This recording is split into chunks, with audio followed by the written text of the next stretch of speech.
하나님 영광 받으시고 또 저희들에게 은혜 주셔서 감사합니다.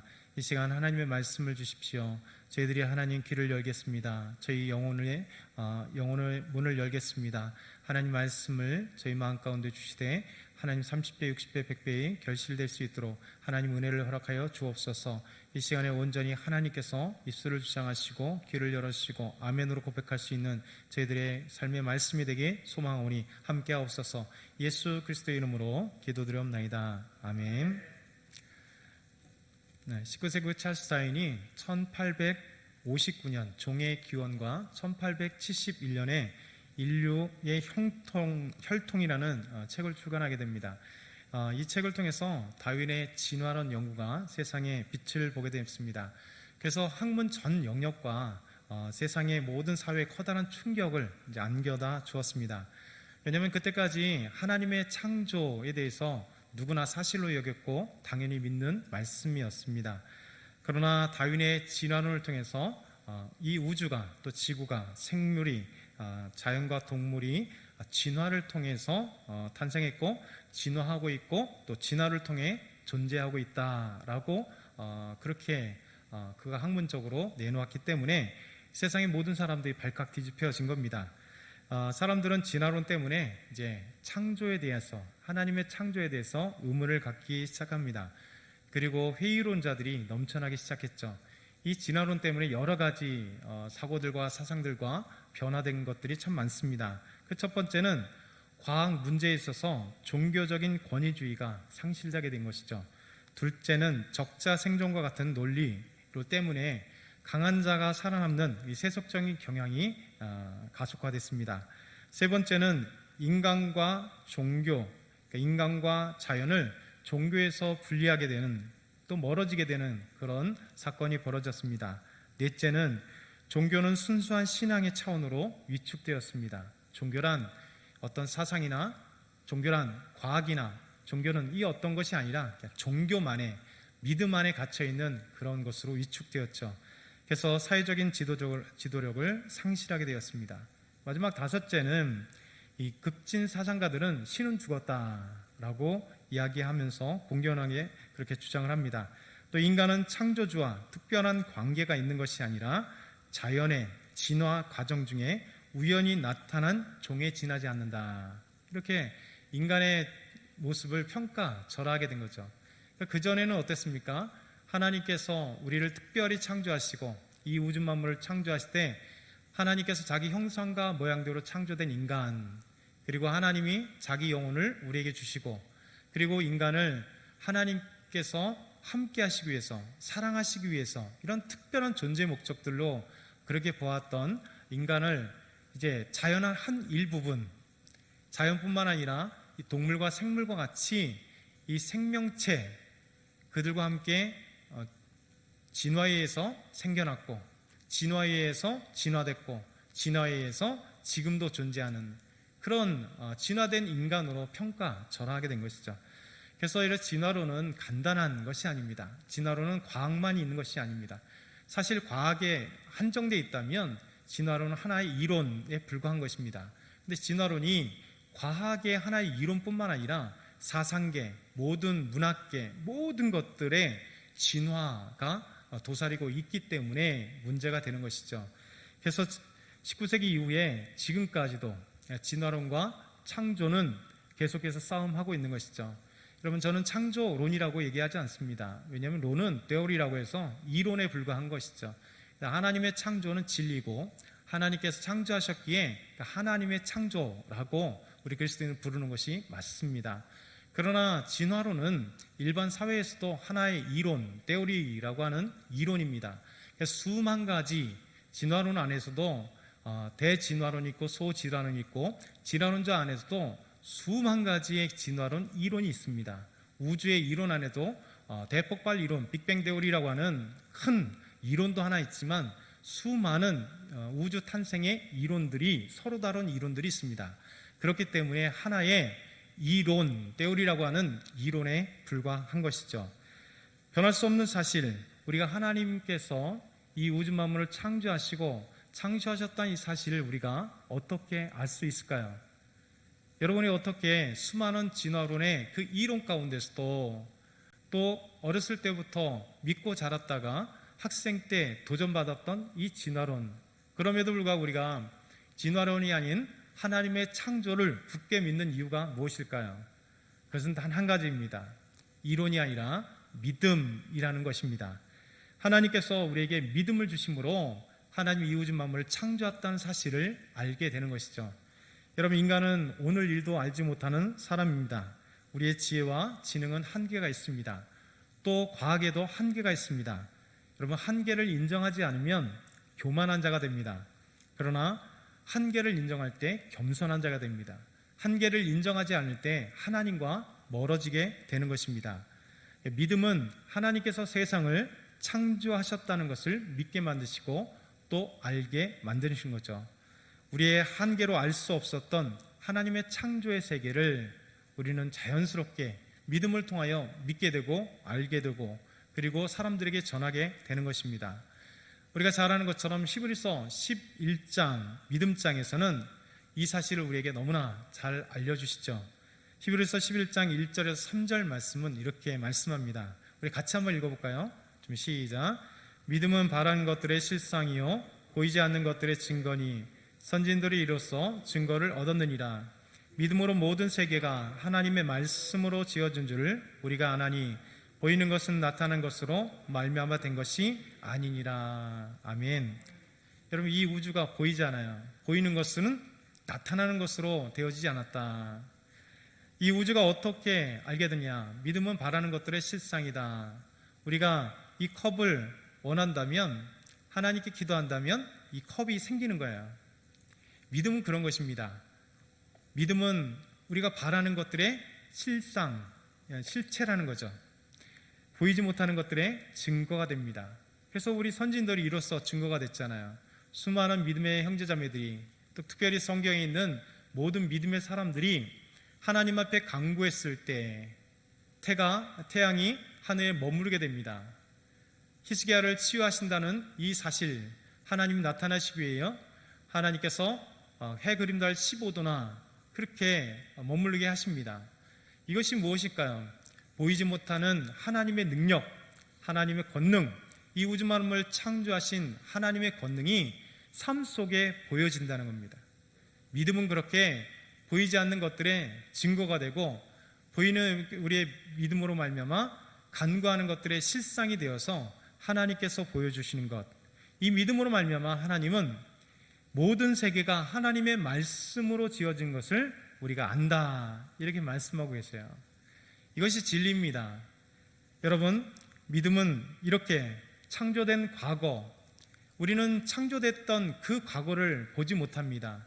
하나님이 분명히 이 우주 만물을 창조하셨는데 이 어떤 사람도 과거를 타임머신 타고 간다 할지라도 아마 보지 못할 것입니다. 이 우주가 창조되는 그것을 본 사람 있을까요? 아무도 없습니다. 지구가 창조된 것을 본 사람 있을까요? 아무도 없습니다. 과학이 아무리 발전된다 할지라도 옛 것을 다시 재현할 수 없는 것입니다. 과학은 지금 현실, 지금 있는 것, 그것을 가지고 실험해서 이럴 것이다 라고 가정할 뿐입니다. 그런데 마치 그런 가정들이 마치 진리인 것처럼 얘기되는 시대가 이 시대 아닙니까? 여러분, 과학은 절대 진리가 아닙니다. 많은 사람들이 과학이 진리라 얘기합니다. 그러나 과학이 진리라고 하는 것은 거짓이죠. 과학자들도 과학은 뭐냐면 실험 검증해서 다시 똑같은 것을 만들어냈을 때, 동일한 사건이 벌어졌을 때, 동일한 시료가 나왔을 때 그것을 과학이라고 얘기합니다. 근데 과학을 통해서 이 우주 만물이 창조된 것을 다시 재현할 수 있을까요? 없습니다. 그냥 가정할 뿐이죠. 여러분, 지금 수많은 천체 과학자들이 우주를 연구합니다. 저 우주의 블랙홀 이론들을 수없이 많이 이야기합니다. 스티븐 호킹 박사가 블랙홀 이론의 대가죠. 그럼에도 불구하고 호킹 박사가 처음 블랙홀 이론을 내놓았다가 죽기 직전에 블랙홀 이론을 바꿨습니다. 여러분, 100년 전의 과학 사실이 지금까지 그대로 밝혀지거나 그대로 가정되는 것이 상당수 없다는 사실을 우리는 알아야 됩니다. 지금은 분명하다라고 얘기했던 만유인력의 법칙, 여러분, 만유인력의 법칙도 어떤 상황에 따라 만유인력의 법칙이 안 된다는 것을 알고 있습니다. 지구 안에서는 만유인력의 법칙이 존재하나, 그리고 불변의 법칙처럼 생각하나, 가정을, 우주의 한 공간에서는 만유인력의 법칙이 존재하지 않는다는 것은 이미 과학자들 세계에서 밝혀진 사실입니다. 그러다 보니까 우리는 이렇게 과학이 때로는 진리인 것처럼 생각하지만 그렇지는 않습니다. 과학도 우리 인간의 지식의 한계 안에 갇혀져 있는 것이죠. 아마 100년 뒤에는 우리가 생각하고 있는 과학의 모든 것들이 아마 또 바뀌었을 것입니다. 과학은 그렇게 계속해서 바뀌어 나가고 발전해 나가는 좋은 학문입니다. 창조는 영원토록 변하지 않는 하나님의 놀라운 은혜이죠. 하나님께서 우리가 이해할 수 없는 창조된 세계, 그 세계를 보지 않고 믿도록 만드십니다. 보지 않고 알도록 만드시는 것이죠. 그것이 바로 믿음의 놀라운 기적입니다. 믿음의 비밀이죠. 여러분, 우리가 하나님을 보았을까요? 이 세상에 하나님의 형상을 본 사람은 아무도 없을 것입니다. 하나님이 어떤 분이신지 눈으로 본 사람 아무도 없을 것입니다. 그 실체를 본, 그 형상을 본, 그 존재를 본 사람은 아무도 없습니다. 그럼에도 불구하고 하나님이 살아계시는 것, 믿음 때문에 우리는 고백하게 되는 것이죠. 확신하게 되는 것이죠. 하나님이 살아계심과 하나님의 능력 베풀어 주심을 우리는 믿음 때문에 알고 있는 것입니다. 그렇기 때문에 이 믿음은 기적과 같은 놀라운 하나님의 은혜입니다. 여러분, 창조대 과거 우리는 알 수 없지만 하나님의 믿음 때문에 알게 되는 것입니다. 우리 하나님께서 오늘 말씀을 통해서 이제 창조를 우리에게 계속 설명해 가고 있죠. 오늘 말씀을 통해서 어떤 진리를 우리에게 말씀하실까요? 그 첫 번째는 하나님은 둘째 날 궁창과 물을 나누게 하셨습니다 라고 하는 진리입니다. 우리 다 함께 6절부터 8절 말씀까지 천천히 같이 화면을 보면서 읽겠습니다. 시작. 하나님이 이르시되 물 가운데 궁창이 있어 물과 물로 나누기라 하시고 하나님이 궁창을 만드사 궁창 아래의 물과 궁창 위의 물로 나누게 하시니 그대로 되니라. 하나님의 궁창을 하늘이라 부르시니라. 저녁이 되고 아침이 되인 이는 둘째 날이니라. 아멘. 이 작은 첫 번째 보면 물과 물 사이로 이 두 궁창이 있게 만드십니다. 참 놀랍죠? 6절과 7절 보면 이렇게 말씀하십니다. 물 가운데 궁창이 있어 물과 물로 나누게 하시고 하나님의 궁창을 만드사 궁창 아래의 물과 궁창 위의 물로 나누게 하시니 그대로 되니라. 하나님의 궁창을 하늘이라 부르시니라. 여러분, 하나님께서 하늘을 궁창이라 부르셨습니다. 이 궁창은 두 궁창이 있어요. 우리가 낮에 하늘을 보면 파란 하늘이 보이잖아요. 밤에는 그냥 꺼멓게 보입니다.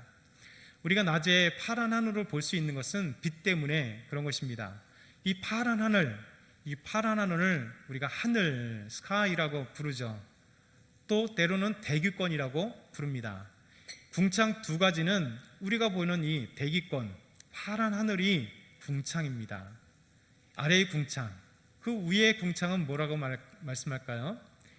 두 궁창을 하나님이 창조하셨다라는데 그 위의 것은 우주를 말씀하시는 겁니다. 한번 그림을 한번 보여주시겠어요? 첫 번째 그림입니다. 이런 그림입니다.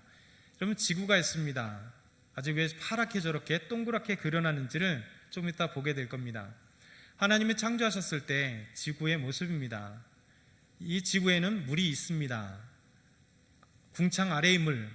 왜 물과 물로 나누게 하라 하셨냐 하면 처음 창조됐을 때는 이런 구조로 되어 있습니다. 지구가 있습니다. 그리고 지구 지표면에는 물이 있습니다. 이 물은 어떤 물일까요? 바다, 호수, 강, 그리고 지하수, 모든 물을 얘기하는 겁니다.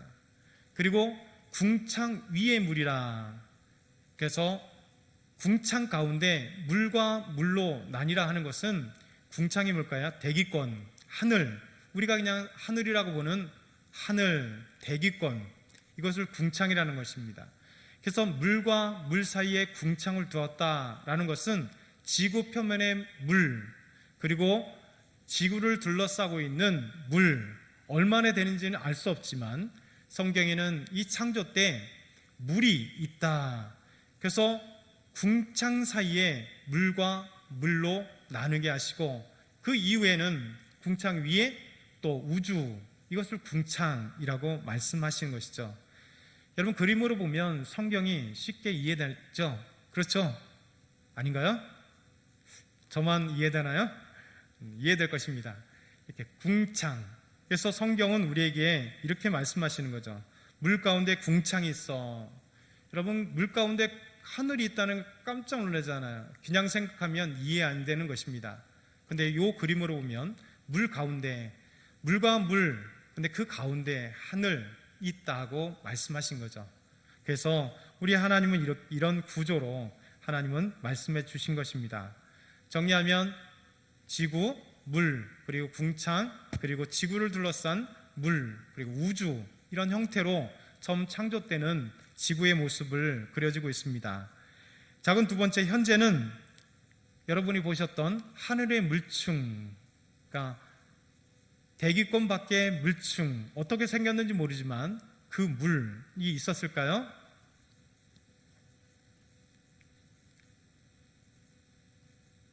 궁창과 궁창 사이의 물, 하늘 위의 물, 그 물이 있었을까요? 존재하지 않았습니다. 여러분, 결론부터 말하면 존재하지 않은 것이죠.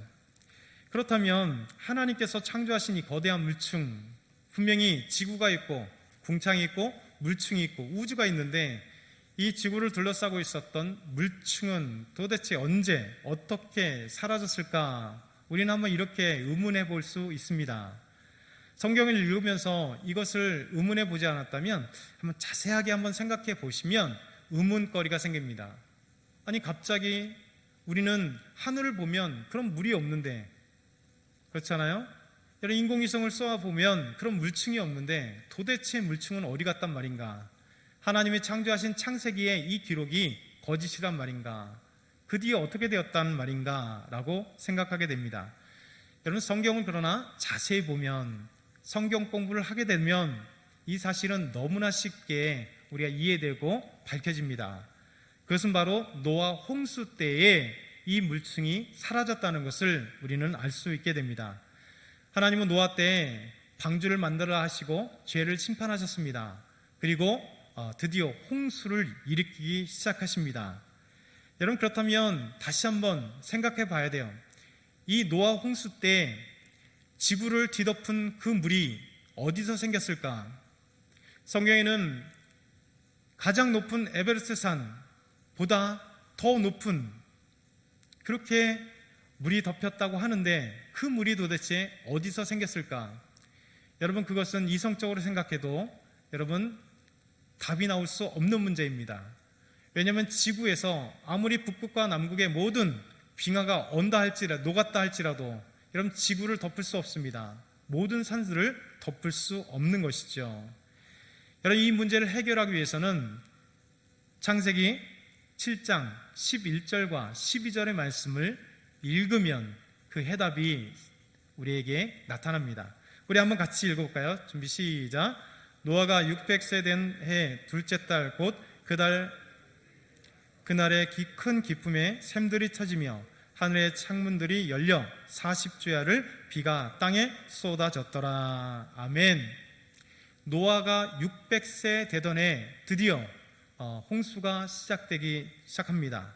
그때 성경에는 하나님께서 말씀하시기를 홍수가 어떻게 생겼느냐, 비가 40일 동안 내렸다라고 말씀하시며 두 가지를 우리에게 더 자세하게 말씀하십니다. 그것은 무엇인가 하면 기품의 샘들이 터지고, 여러분, 눈의 표면에 있는 바다뿐만 아니라 지구 안에 이 땅 아래에 있는 지하수도 거대한 지하수들이 많다는 것을 우리는 알 수 있습니다.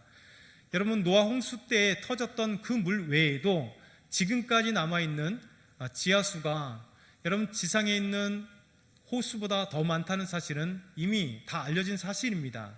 특별히 호주 같은 경우는 지하수가 거대하게 있기 때문에 호주가 그렇게 사막화된 그곳 속에서도 계속해서 지하수를 통해서 많은 관계시설, 그래서 식물들을 재배할 수 있다는 사실을 우리는 지금도 볼 수 있던 것이죠. 홍수는 두 가지 사실이 있었습니다. 하나는 이 기품의 샘들이 터지기 시작합니다. 엄청난 땅에서 폭포수같이 물이 솟구쳐 오르기 시작합니다. 두 번째 사실이 중요합니다. 하나님께서 하늘의 창들을 열었다, 그렇게 문학적 표현으로 했습니다. 창들이 열리면 어떨까요? 그 위에 있었던, 아까 그림에서 보았던 지구, 그리고 밖에 있었던 대기권 위에 있었던 그 물이 하늘의 창문이 열리니 그 물이 쏟아지기 시작했다는 것입니다. 그게 언제까지요? 40일 동안. 여러분, 이 놀란 것들이 우리에게 보여지는 것이죠. 그림 한번 보여주시겠습니까? 이 말씀을 정리해 보면 이런 것입니다. 자, 지구가 있었습니다. 지구의 물, 지구 안에 있는 거대한 기품의 샘들이 터졌고, 그리고 중간에 지구 위에 궁창, 하늘이 있었고, 그 하늘 밖에 어떻게 생겼는지는 알 수 없으나 분명히 성경에는 물이 있었다라고 말씀하시는 거죠. 노아의 홍수 때 이 물이 하늘의 창문이 열려 쏟아지기 시작한 겁니다. 40일 동안 쏟아지기 시작한 것입니다. 그래서 이 지구를 덮을 수 있었다는 것이죠. 여러분, 주변에 있는 이 산들뿐만 아니라 저 서울에 있는 북한산뿐만 아니라 저 에베레스트 산까지 다 덮어버릴 수 있는 어마어마한, 여러분, 그런 홍수가 나타날 수 있었던 거예요. 여러분, 이 홍수는 우리가 생각할 수 있는 그런 홍수가 아닙니다. 거대한 홍수입니다. 있을 수 없는 홍수, 그것이 내려진 것이죠. 여러분, 말씀을 잘 묵상하다 보면 하나님의 은혜가, 하나님의 놀라운 손길이 얼마나 대단한지는 우리 알 수 있습니다. 여러분, 이런 홍수가 터졌는데, 여러분, 기껏해야 한 100m, 120m 되는 그런 배가 어떻게 살아남을 수 있었을까요? 노아 홍수가 그렇게 있었을 때 노아 방주가 어떻게 살아남을 수 있었을까요? 여러분, 그걸 생각해 보지 않으셨죠? 별로 생각해 본 사람 없을 것입니다. 그래 하고 그냥 지나갑니다. 여러분, 만약에 그 어마어마한 홍수 가운데 하나님이 노아의 방주를 지켜주지 않았다면, 여러분, 그 노아의 방주는 그냥 일순간에 깨져버리고 없었을 것입니다. 하나님이 그 어마어마한 홍수 가운데도 노아의 방주를 그냥 안전하게 붙들어 주신 거예요. 그래서 쓸림도 없고, 노아가 1년 동안 방주에 있으면서 여러분, 그 파도 때문에 구토를 하거나 토하거나 배멀미를 했다는 얘기가 성경에 없잖아요. 여러분, 하나님이 얼마나 그들을 아름답게 지켜주셨으면 외부에는 엄청난 사건들이 벌어짐에도 불구하고 그렇게 안전하게 노아의 방주가 1년 동안 그렇게 안전하게 있었던 것, 이게 바로 하나님의 은혜예요. 성경을 읽고 조금만 깊게 보고 다른 눈으로 보게 되면 하나님의 놀라운 섭리와 하나님이 아니시면 있을 수 없는 사건들을 우리가 눈으로 보게 되고 또 알게 되는 것입니다. 우리 다시 한번 또 이런 질문을 해볼 수 있습니다. 그렇다면 분명히 하늘에 창이 열리고 하늘에 있었던 물이 땅으로 쏟아졌는데, 그리고 모든 산들까지 다 덮어버렸는데 도대체 그 물은 어디로 갔을까? 다시 하늘로 솟았을까? 땅으로 꺼졌을까? 이런 생각을 해보셔야겠습니다. 여러분, 그러나 성경은 아쉽게도 우리에게 그렇게 말씀하지 않습니다. 성경은 그 물이 어떻게 없어졌는지는 간단하게 말씀하시고, 그 물을 우주로 버려버리셨는지 하나님이 마르게 하셨는지 알 수는 없습니다. 하나님은 우리에게 이렇게 설명합니다. 창세기 8장 1절에서 5절 말씀 보면 이렇게 말씀합니다. 하나님이 노아 그와 함께 방주에 있는 모든 들짐승과 가축을 기억하사 하나님이 바람을 땅 위에 불게 하심에 물이 줄어들었고, 여러분, 홍수가 줄어들었다. 기쁨의 샘과 하늘의 창문이 닫히고 하늘에서 비가 그침에 물이 땅에서 물러가고 점점 물러가고 150일 후에 줄어들고, 하나님이 이 온 지구를 덮었던 그물을 바람을 불게 하시며 물러가게 하셨대요. 그래서 또 물러가게 하셨대요. 그 일이 150일이나 지난 후에 땅이 보이기 시작했다는 것입니다. 일곱째 물러가고 일곱째 달 곧 그 달 11의 날에 방주가 아라랏산에 머물렀으며 물이 점점 들어들어서 열째 달 곧 그 달 초 하룻날에 산들의 봉우리가 보였더라. 여러분, 아라랏산도 약 4,000m가 넘는 산입니다.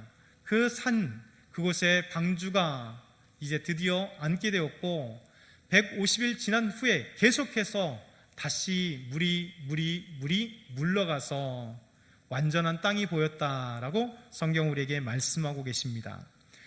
여러분, 어떻게 그 물이 없어졌는지는 우리는 알 수 없습니다. 여러분, 그러나 우리는 믿고 있습니다. 이 우주 만물을 창조하신 하나님의 능력이, 그 물을 내리신 하나님이 그 물을 사라지게 하시는 것은 쉽습니다. 여러분, 성경을 보면 출애굽기에 이스라엘 백성들 앞에 홍해가 놓였을 때 하나님 그 홍해를 가르신 그 땅을 마르게 하신 사건을 우리가 어떻게 설명할 수 있을까요? 그러니까 하나님의 능력입니다.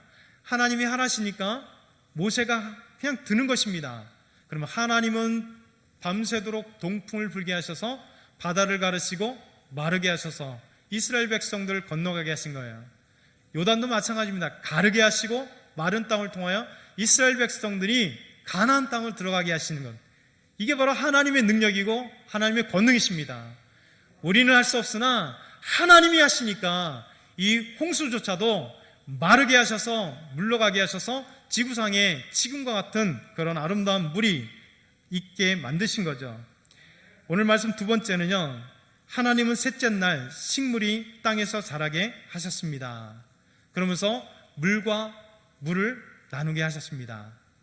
여러분, 창세기 1장 9절 10절 말씀은 이렇게 말씀합니다. 하나님이 이르시되 천하의 물이 한 곳으로 모이고 물이 드러나 하시니 그대로 되니라. 하나님이 물을 묻을 땅이라 부르시고 모인 물을 바다라 부르시니 하나님이 보시기에 좋았더라. 아멘. 여러분, 그림 한번 다시 보실까요?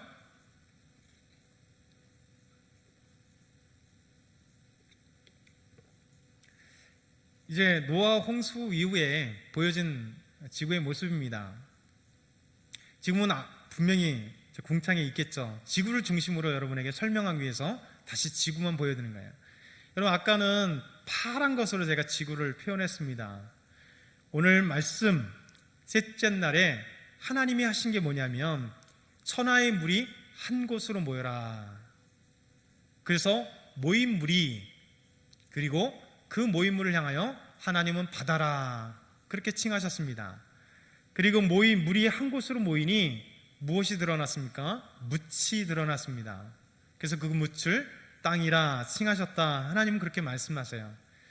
여러분, 하나님은 창세기 1장 안에서도 이 우주 만물을 창조하시고 지구를 하나하나 정돈해 나가시는 그 과정들을 우리에게 보여주고 계시죠. 물론 우리가 생각하는 그 궁금했던 모든 것을 하나님은 보여주지 않습니다. 그러나 하나님은 권능의 말씀으로 우리에게 보여주고 계시죠.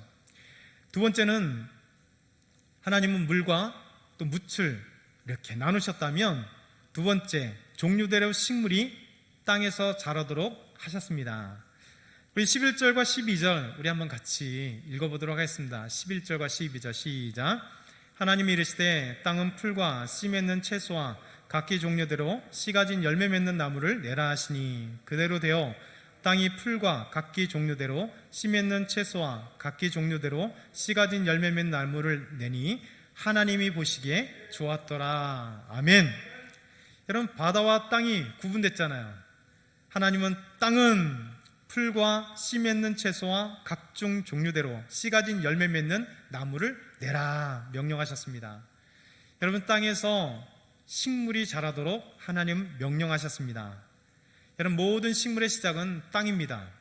이 땅에서 식물이 언제든지 자라날 수 있도록 하나님 명령하셨습니다.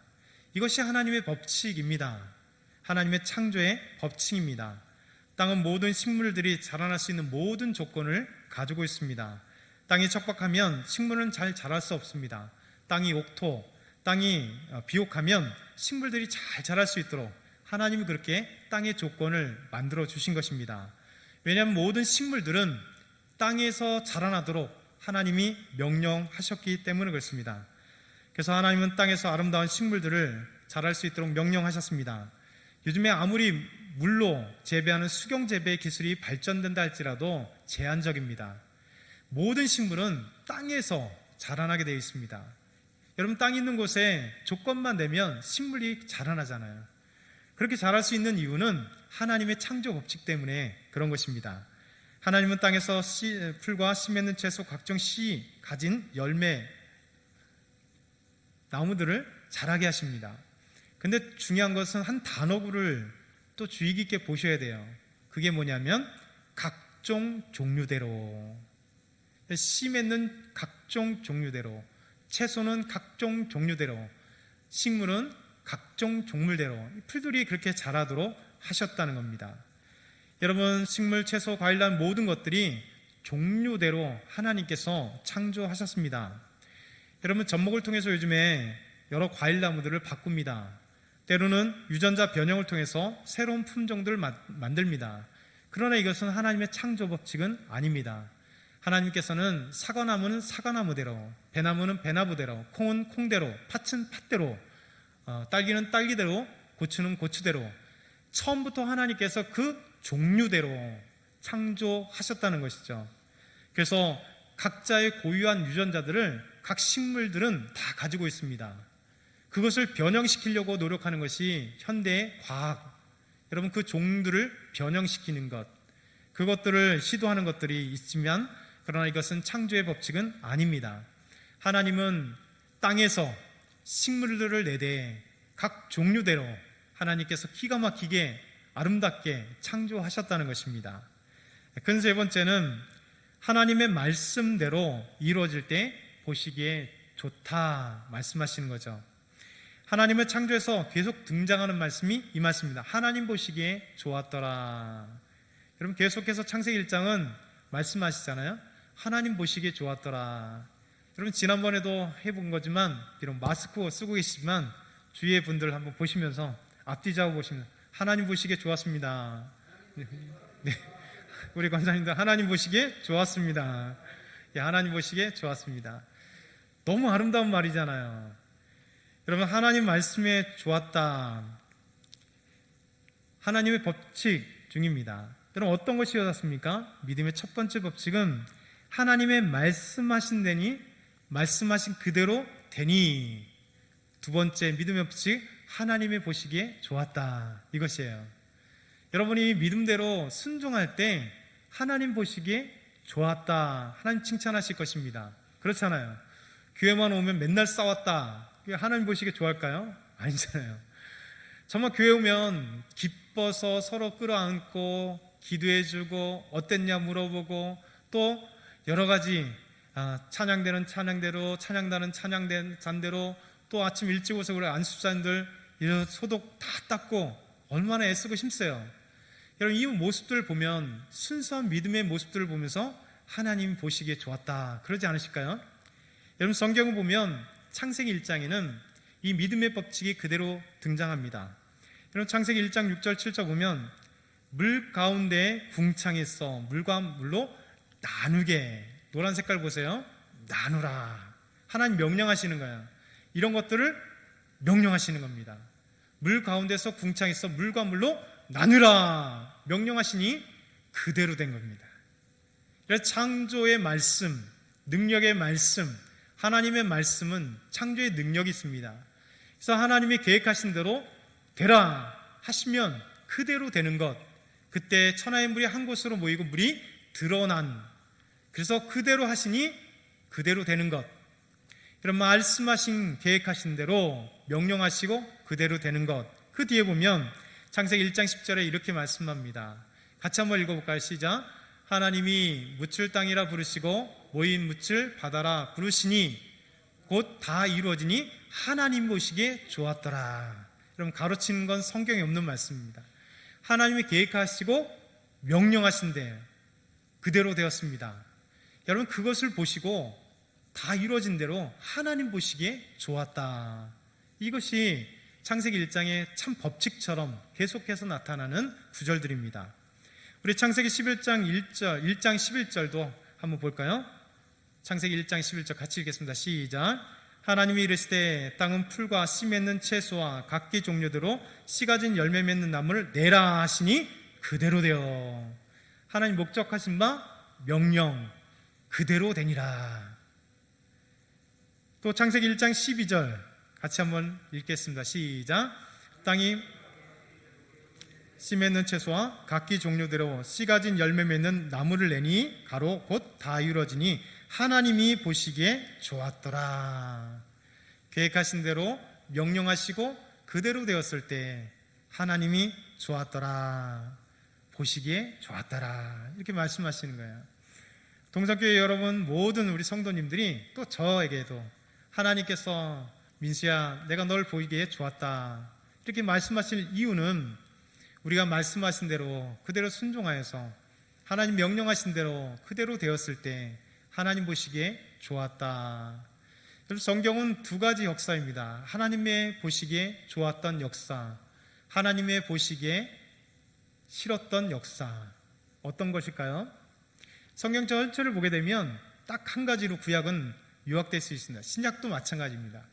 하나님의 명령대로 순종하여 복을 누리는, 하나님 명령에 불순종하여 저주를 받게 되는, 하나님의 명령에 순종하여서 땅을 얻게 되는, 하나님의 명령에 불순종하여 땅을 잃어버리는, 하나님의 명령에 순종하여 오직 하나님만을 섬기는, 하나님의 명령에 불순종하여 우상을 섬기는 그 역사들의 반복이 구약 그리고 신약 때에도 동일하게 이루어진 것이죠. 예수님이 이 땅에 왜 오셨습니까? 하나님은 말씀을 하셨는데 불순종하여 하나님을 모르고 하나님을 떠나고 형식적인 예배와 형식적인 말씀, 형식적인 삶, 형식적인 믿음 생활할 때 하나님이 불쌍히 여기셔서 이 땅을 구원하시기 위하여 예수님을 보내신 거잖아요. 역사는 그것입니다. 저와 여러분이 오늘도 이 말씀을 기억했으면 좋겠습니다. 성경을 자세히 보면 하나님께서 이 우주 만물을 다는 소개하지 않습니다. 하나님은 놀랍게 마치 선언하는 것처럼, 마치 시적으로 하나님께서는 창조를 아주 짧게 말씀하십니다. 그럼에도 불구하고 우리가 알아야 될 가장 중요한 것들을 하나하나 세세하게 우리에게 말씀하십니다. 저와 여러분이 하나님 말씀하신 대로 그대로 행함으로 하나님 보시기에 좋았던 그런 삶을 살기를 축원합니다. 기도드리겠습니다. 하나님 감사합니다. 오늘도 하나님 말씀 가운데 살길 소망합니다. 하나님 은혜 가운데 살아가기 원합니다. 하나님 함께하여 주옵소서. 오늘 창세기 1장 말씀, 하나님 둘째 날 셋째 날 창조하신 이 놀라운 말씀을 기억하며 하나님을 찬양할 수 있도록 인도하여 주옵소서. 감사합니다. 예수 그리스도 이름으로 기도드립나이다. 아멘.